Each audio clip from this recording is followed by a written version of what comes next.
तो मेरे दोस्तों, मैं आपको वेलकम करता हूँ गो पाँच चैनल के अंदर। आज हम भिंडी तोड़ी के सीड गो करने जा रहे हैं। ये देख लें, ये भिंडी तोड़ी के सीड हैं और ये मैंने 4 इंच का गमला ले लिया है और ये इस गमले के अंदर मैं ये बैटरी रखूँगा। ये रख दिया है, ये देख लें। अब मैं ये रख दूँगा, तो मैं मिट्टी डाल दूँगा इसके अंदर।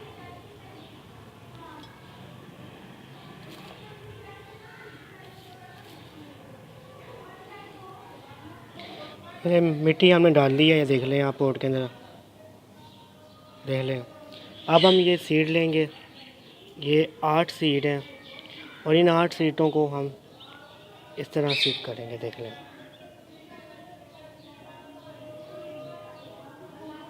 आपके सामने है, देख लें। और ये सीड होते हैं भिंडी तोड़ी के, ये देखें।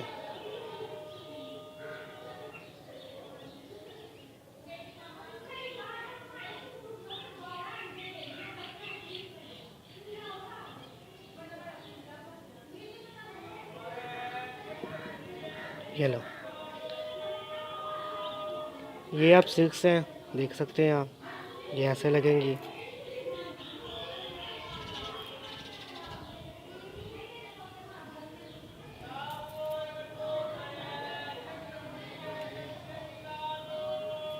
ये ले,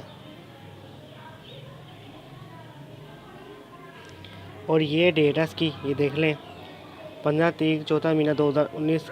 8 सीट हमने गो किए हैं भिंडी तोड़ी के और ये यहाँ लगेगा सामने, देख लें। ये है इसका पहला पार्ट, इसको हम रख देंगे पानी के अंदर। ये देखें यहाँ पर, ये इसे मैंने पानी के अंदर रख दिया है। यह पानी नीचे से मिलेगा, ये देख लें, पानी इसके मौजूद है। ओके मेरे फ्रेंड्स, आपको वीडियो अच्छी लगी है भिंडी तोड़ी की तो मेरे वीडियो लाइक करिएगा। अल्लाह हाफ़िज़ मेरे फ्रेंड्स।